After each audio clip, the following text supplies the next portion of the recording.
a lighter is by far the easiest way to start your campfire.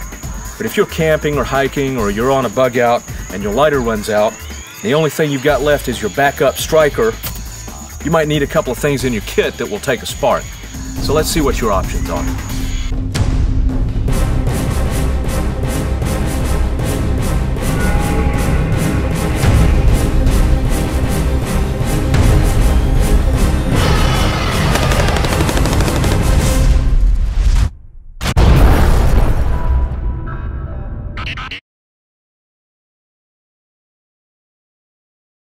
We're looking for materials that will take a spark and burst into flames, okay? Because the lighter ran out of gas. So all we have is this striker.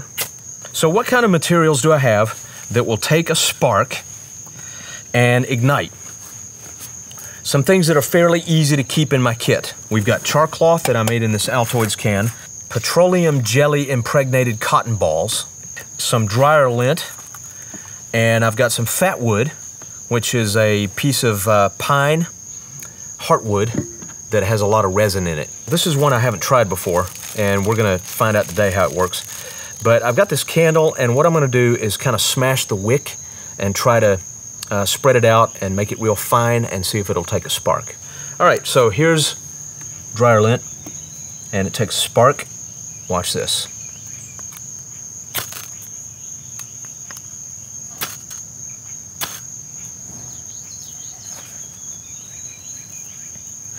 All right, let's try the cotton. Pull off some of this cotton. Tear it off in a long strand like that. Stretch out the cotton, spread out the strands. See there? That makes it easier to take a spark. That's a nice clean burning flame. Not much smoke. That gives you a nice long burning flame. If the cotton gets wet, it just won't take a spark. If you got a ball of cotton and petroleum jelly and the outside of it gets wet, it won't light. But if you tear into it where there's no water yet and then strike it quickly, it should light.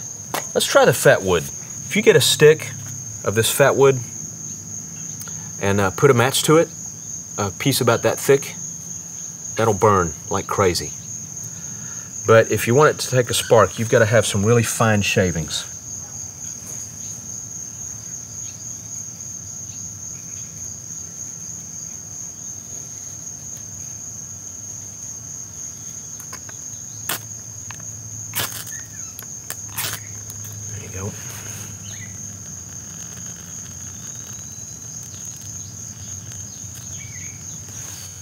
That's a nice hot flame that'll light your kindling.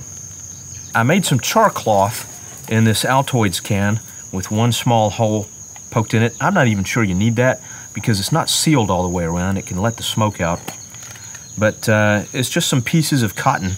What I used was a cotton dish towel cut into squares, and then I put it into this can and put that on the stove in the kitchen and started smoking very soon afterward. And then when it stopped smoking, I figured it was done. It doesn't flame, it smolders, but you can use that to your advantage to get something else started.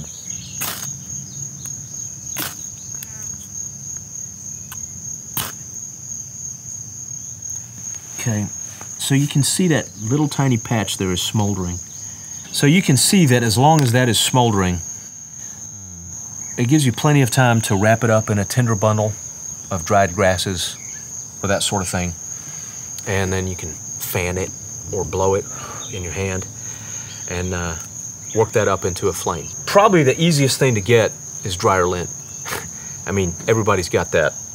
The next easiest thing is gonna be the cotton with the petroleum jelly. Fat wood, man, if you can get some of that, it's so useful. Let's take a look at the candle.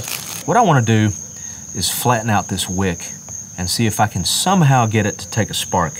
What I'm trying to do is just increase the surface area of the wick to see if there's any way I can get it to take a spark and light. It's just the kind of thing that you would do if you were desperate. But hey, necessity is the mother of invention, right?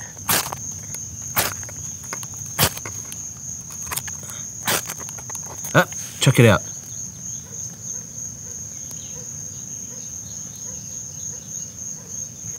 can light a piece of paper. Because just for demonstration purposes, I'll take this piece of phone book paper and show you that it will not take a spark.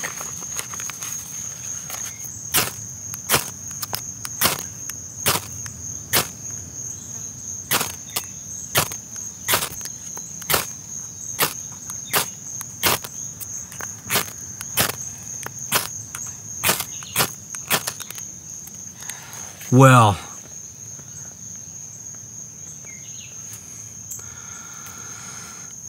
I mean, out of desperation, you might, keep at it and see what might come about, but there's a lot easier ways to start a fire. If your lighter runs out of gas, probably the next easiest thing is dryer lint. After that, the cotton. This stuff is really easy, but it's just hard to come by, depending where you live. So the fat wood is great. I love it, and it smells good. Man, nothing beats that. Okay, now about the petroleum jelly, it doesn't have to be cotton and petroleum jelly. It can be cotton and whatever kind of fat you have. All of these things are really handy for starting a fire if your lighter runs out of gas and you don't have any matches. So, just alternatives. Pack a lighter, keep backup lighters, keep lighters everywhere you go. I'm never more than 10 feet away from a lighter, man, because I'm paranoid about being stuck somewhere without a lighter and have to work hard to start a fire. I want to make it easy. Try these different ways of starting a fire, see what works best for you, what's easiest for you to carry, and have some fun with the kids. Go out there and show them how it's done. All right, SnoMan here. I appreciate you watching. Go to the blog, survivalnewsonline.com. I'll have a write-up about this stuff, and I'll see you there.